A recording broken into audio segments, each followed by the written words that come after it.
Hi, today what I want to do is give you 5 ways to make your arrangements instantly better. Call it part 1 because there will be others to follow.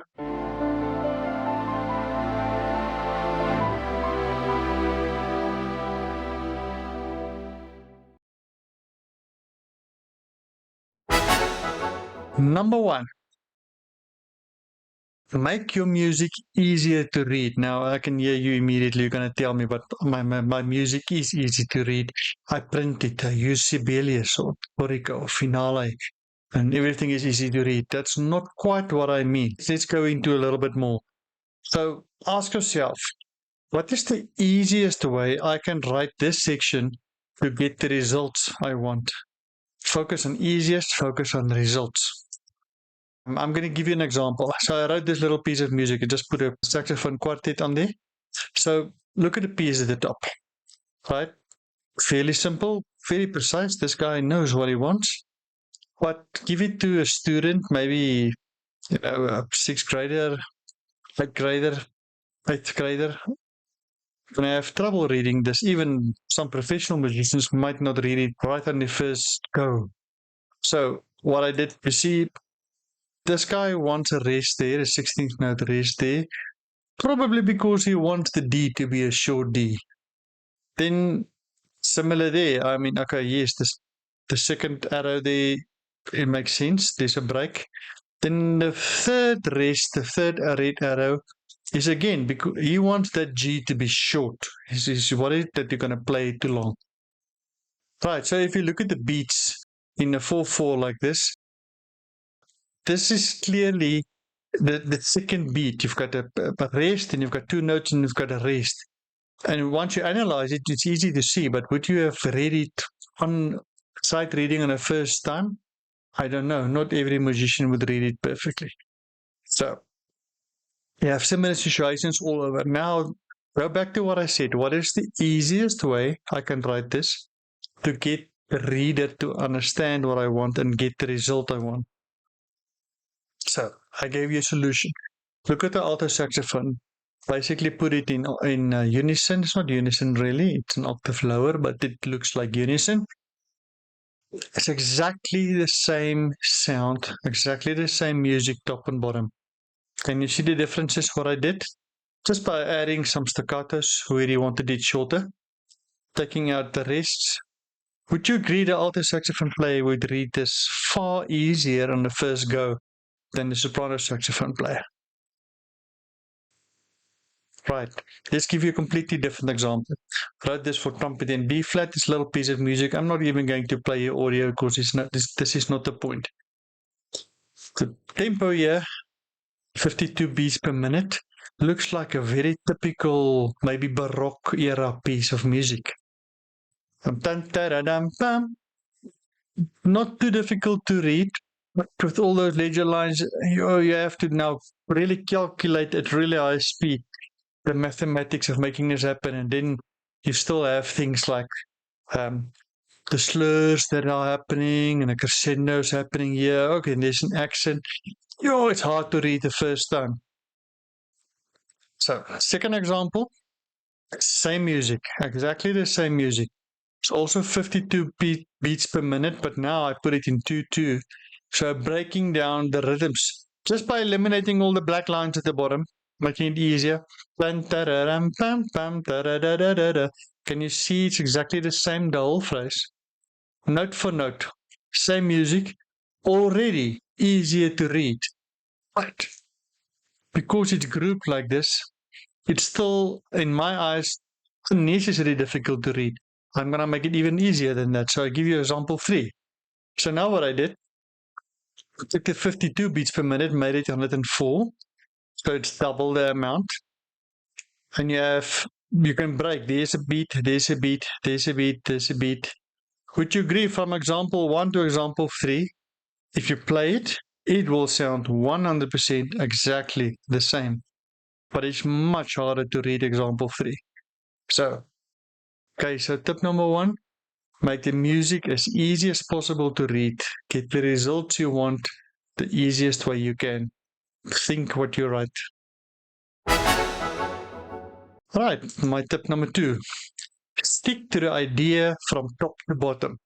Now, what I mean top to bottom, when you look at the score, instrumental score, stick to the idea.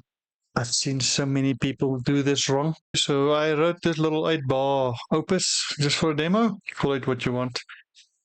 It doesn't make much sense, but there's a specific idea for that, and I want to just illustrate the point to you. Can't see the whole score at once. I can do it, but it's going to be way too small. So let's just give you the basic idea, the melody. So I'm just going to let the strings play. Watch the strings here.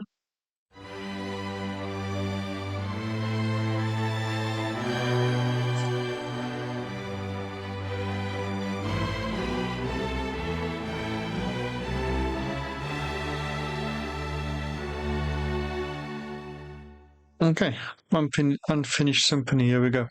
Right, you get the idea. Let's play to everything now. From the same, I just want to get the melody in your head first.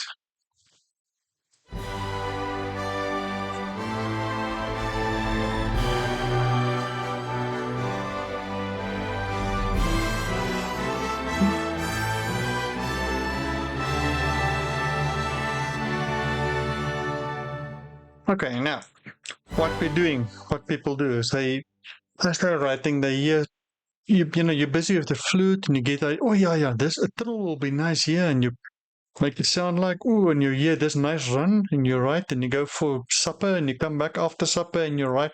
Busy with the second flute and you hear this, oh, this is a nice turn we can do here.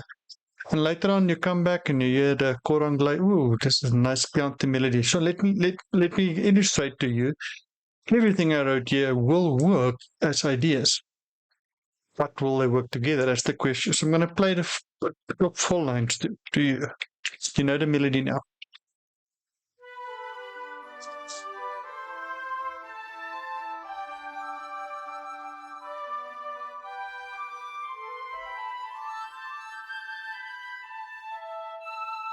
Okay, you get the idea? It does work. Many similar things. I just did this typical thing that people do wrong. Listen to the brass here. Same thing. So let's mark. I'm just doing. I'll give you a lot. I'll give you all the brass. How's that? All the trumpets, trombones, tuba.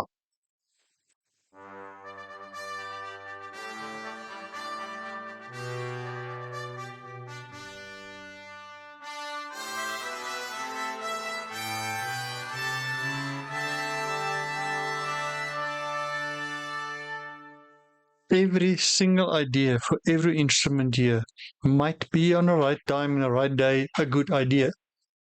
The question is, does it work together? So if I play, let's go back to the reeds. If I play again, just watch that. Remember, this is different. There's a difference. There's a difference. There's a nice run. I play to everything. Here, you really hear the individual ideas.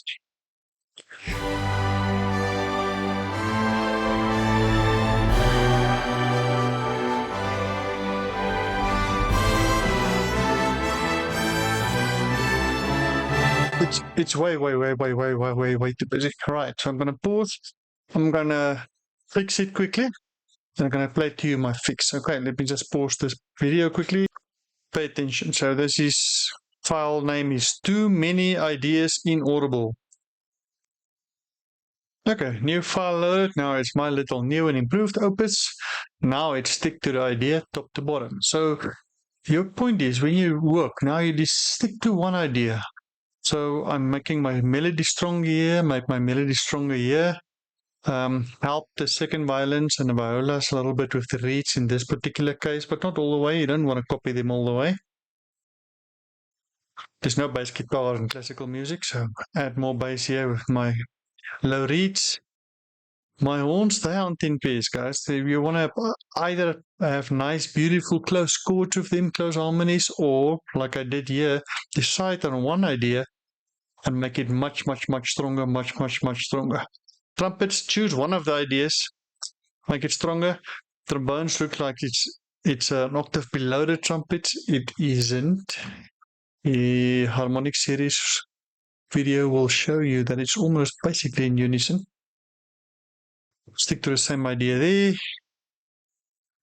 Okay, percussion stayed the same, the reed stayed the same. Right, so I'm going to play it to you. See if you can see the differences now. Can hear. Take a few ideas, make it stronger. Give you the horns and brass, and it will get test a few ideas. Right, here we go.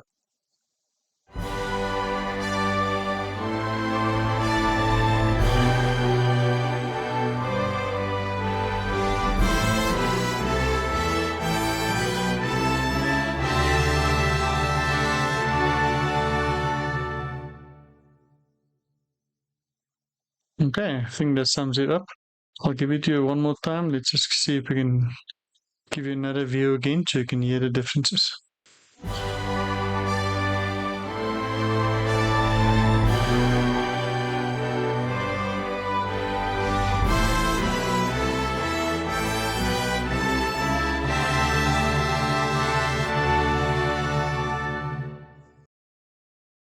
I think the whole point that I want to bring over here is simplicity. Simplicity is key, guys. Okay, tip number 3. Prioritize sketching and finishing. Now, what am I talking about sketching? I'll maybe do a separate video on sketching. Sketching is not that difficult to understand. So when you look at an artist that's going to maybe do he's going to paint a picture, he's going to paint a picture of someone maybe sitting there, or an artist is going to paint a picture of a landscape.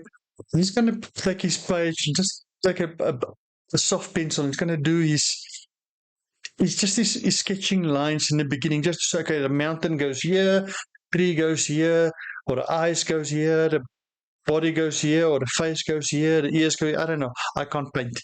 That's the basic principle. There will be some sketching, right? You understand what I mean by sketching. Then finishing is after you've done your whole piece. You think, finally, last note is done. Oh, well, phew, it's 2 o'clock in the morning. I'm just going to finish this now and print the parts and go crazy. People don't do enough with this. Let's just give you some examples. And the percentage of time in writing a piece, what most people do, they do a little bit of sketching. Okay, this piece is going to be in this key. I'm going to use roughly a baseline here. Okay, the melody is here. Let's give it to the trumpet and a saxophone there. Okay, I've got well, I'm not all the way to the end, but I've got my idea. I know what to do. Let's just start writing the music. Then they do the ingredients. You know, the ingredients of the mix. You've got the potatoes and the meat, and you've got the carrots, and you've got the peas. Ingredients.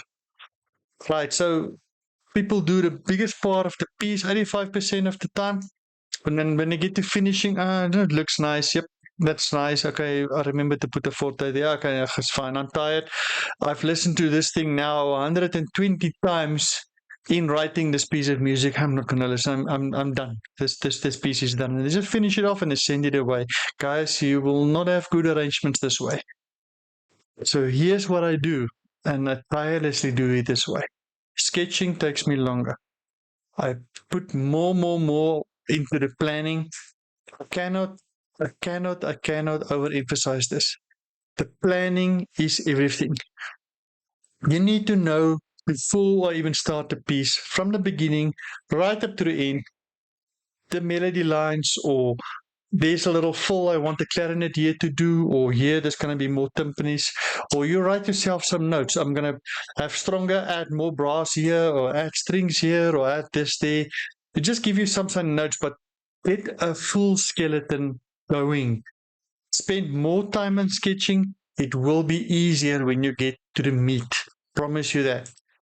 Now, after my 30% time of sketching, I do the ingredients. Only 40 now, not 85. You see that? Because I've done my planning and my homework before the time. Ingredients is easier now. Then the finishing. Here's the biggest part.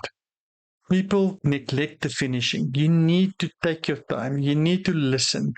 Now, if you're tired of the piece, let it sleep. Save the file. Try it tomorrow again. Come with fresh ears. When you're wide awake, if you're a morning person like me, come 5 o'clock in the morning, put your earphones on, listen with fresh ears. And then let it play, just the whole piece, play once or twice, listen to it all the way through. And then maybe, now you're starting to sing. I want a line here, I want a counter melody here, I want to do this here. add that and spend time with your spices. We're going to talk about it, but spend time with your percussion. Percussion is essential. How many percussion players do you have in this band or this orchestra? And please don't tell me I've got 7 percussionists and then the company is playing and a key player is playing and everyone else is, you know what, I'll maybe keep you busy here and there. Use your percussionist style there. But finishing is absolutely everything. Not only finishing what it will sound like, but what it will look like for a musician. Does everyone have all these road marks? Is every dynamic in there that I want? Is every slur, every articulation? Spend time. Go through line for line if you have to. I do this all the time and it helps. Tip number 4. Blend your instruments for new colors. So what am I saying, blend your instruments? You need to be intentional in this. If you look at a simple color wheel, I'm not an artist. I'm not trying to explain. You've got the 3 main colors. I can't remember which ones are the 3 main ones, but then I've got a color wheel here with 6 colors, okay? So let's just, for the sake of the argument, call them, okay, one is a flute, one is an oboe, one is a clarinet, one is a horn, it could be a cello, it could be anything else. But so you've got the flute playing in melody from A to B, and from B to C, you've got the oboe playing in melody, and then the violin is taking over from C to D. Of course, these are different colors and different sounds. I like that, no problem. But that's very, very, very, very beginner to do. Now, go to the next level, then you can see, okay, hang on, the horn on a high level at mezzo piano will sound like this. It's got a certain color. If you do the horn in the mid range, but fortissimo, it's got a different color. The tone color changes. If you've got a French horn and high level forte, it will sound different, and fortissimo it will sound different. Just on one instrument, I'm sure you can have a whole lot of different colors if you really think about it. A clarinet in a low range and a clarinet in a high range, certainly not the same sound, not even remotely. The haunting sound of a flute playing in the bottom 4 or 5 notes and the high-pitched full sound, there are differences in every instrument as well that you can consider. That's the next level. Not enough yet. Now I want to propose. Why only use those colors? I believe it was John Williams once said, and I'm not quoting because I don't know his exact words anymore, but basically, when he looks at an orchestra, John Williams sees one instrument. The orchestra is his one instrument. And there are multiple ways. I mean, we know if you take paint, normal watercolor paint, and you take green and yellow, I think it is, then you get blue. And if you take something like blue and yellow, you get green, and you can mix them. I don't know, there are other colors. I know red and blue give you purple or something. There are many different colors you can mix from colors. I mean, a good painter's got the basic colors on a palette, and then they make millions of colors from that. Same principles applies. So when you think about a clarinet player at a high pitch, and in unison with that, you're using a glockenspiel. So now you've got the clarinet players do with the tack of ting ting ting ting ting together. It gives you ting. You see what I'm saying? There's a different sound now. That's what John Williams does so brilliantly. He listens to sounds. He tries to blend sounds, not for the sake of my clarinet must also play while my trumpet is playing. That's not what he's blending, because everyone must play. That's not the point. There's a different sound if you blend instruments in different ranges. Try to get as many colors as you can. Think about it. Make your picture really colorful for people. And think of your band, doesn't matter if it's a brass band, a quintet, a quartet, an orchestra. I don't care what your instrument is, but you can make new colors by just blending them cleverly. So consider that. Always consider that. Right, and the last step that we have for today. Add your spices ingeniously. Let's just talk about your spices quickly.